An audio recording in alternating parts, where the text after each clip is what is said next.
आप तो दिल्ली में ही पढ़े हैं और आपने लॉ भी किया है, आपने एलएलबी किया है। जब आप कानून मंत्री बने तब आपको अपनी एलएलबी की डिग्री काम आई? देखिए, एलएलबी डिग्री जरूर मैंने लिया है, लेकिन मैंने ना प्रैक्टिस किया है ना कोर्ट के दरवाज़ा देखा है। मैं तो लॉ मिनिस्टर बनने के बाद पहले बार कोर्ट रूम देखा है, जब मैं विजिट करता हूँ हाई कोर्ट और सुप्रीम कोर्ट में भी। बाद में चीफ जस्टिस के चैम्बर में बैठक हुए एक दो बार। तो इस तरीके के जो कोर्ट से सीधा सीधा मेरा जो संबंध जो है वो तो कानून मंत्री बनने के बाद ही हुए हैं।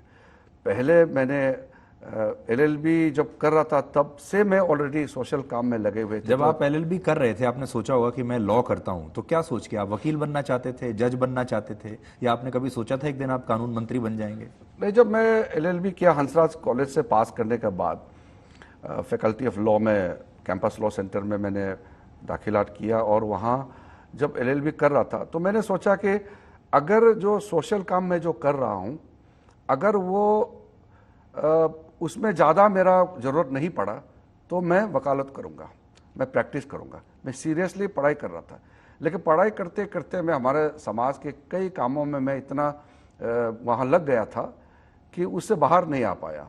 और मेरा पिताजी कोई फैमिली में कोई पॉलिटिक्स में नहीं था, सब लोग बिल्कुल रिटायर्ड लाइफ, मेरा पिताजी भी रिटायर्ड लाइफ, और कोई मेरा फैमिली में राजनीति में कोई नहीं था।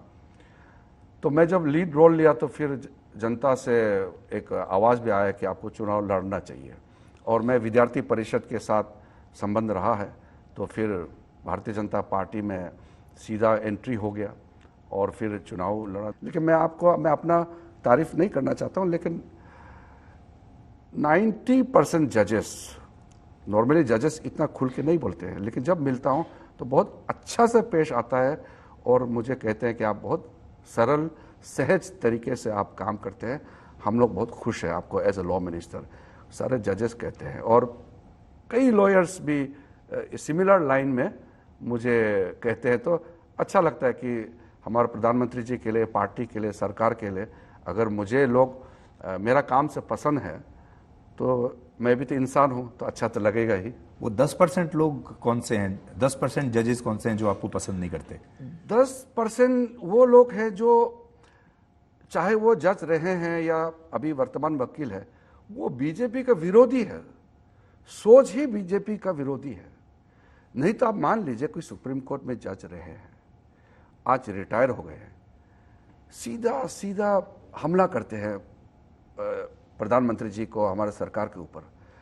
तो वो जो सुप्रीम कोर्ट में अगर वो 5-6 साल जज रहे हैं, और जज रिटायर होने के बाद में एक सैंक्टिटी बनता है ना, आप सीधा सीधा एक पक्ष लेकर के आप सरकार के ऊपर में हमला करते हैं, एक सोच, एक आइडियोलॉजी के तहत, तो उसमें आप पता चल जाता है कि वो लोग कहाँ खड़ा है। आपको लगता है बहुत सारे जजेस या रिटायर होने के बाद वो एक्टिविस्ट बन जाते हैं, एक्टिविस्ट माइंडसेट वाले जज हैं? ये कुछ मैं बहुत डिटेल में तो नहीं कहूँगा। मैंने आपके आज तक का इंडिया टुडे जो वहाँ कॉन्क्लेव हुआ था, वहाँ मैंने इस बात को कही थी। कुछ फोरम ऐसा है जिसमें गलत तरीके से पैसे आते हैं या गलत लोग इसको प्रमोट करते हैं। जाने अनजाने में कुछ रिटायर्ड जजेस भी ऐसा गिरोह और ऐसा कार्यक्रम में वो सम्मिलित हो जाते हैं।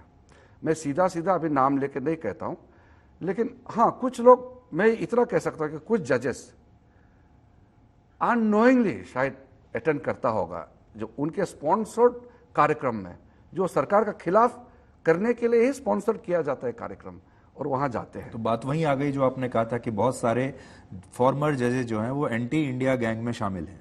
हाँ, तो जो एंटी इंडिया, मतलब आज मान लो लंदन में एंटी इंडिया का कोई कार्यक्रम होता है ना, आप तो मालूम है, मुझे कहने की आवश्यकता नहीं। कनाडा में, यूएस में, ऑस्ट्रेलिया में, और फंडिंग भी करते हैं इंडिया में भी, और इंडिया के अंदर में भी कई लोग ऐसे हैं जो भारत को नुकसान पहुंचाने के लिए काम कर रहे हैं। हमारे सरकार आने के बाद, मोदी जी के प्रधानमंत्री बनने के बाद काफ़ी सख्ती से काम किया जा रहा है, इस पर कंट्रोल भी किया जा रहा है। लेकिन पहले तो छूट था, मोदी जी के आने से पहले तो इन लोगों का ही राज था। National advisory council Sonia Gandhi ji जो हेड करते हैं, उसमें जो मेंबर्स थे, आप नाम देखिए कैसे कैसे लोग उसमें मेंबर थे, जो इंडिया का छवि को गिराने के लिए ही काम कर रहे थे। तो कोई नाम लेना चाहेंगे आप? नहीं, मैं इस वक्त नाम लेके कहना नहीं चाहता हूं, आप खुद देख लीजिए, आपको पता चल जाएगा और हर एक हमारा भारत के नागरिक को पता चल जाएगा कि किसका क्या हिस्ट्री शीट है। तो जब ऐसे लोगों का कार्यक्रम में जो भारत का सोच के खिलाफ, भारत का इंटरेस्ट के खिलाफ काम करते हैं, उसमें अगर कोई शामिल होते हैं या उनके कार्यक्रम में हिस्सा लेते हैं, तो डायरेक्टली या इनडायरेक्टली उसमें हिस्सेदारी तो हो जाते हैं ना।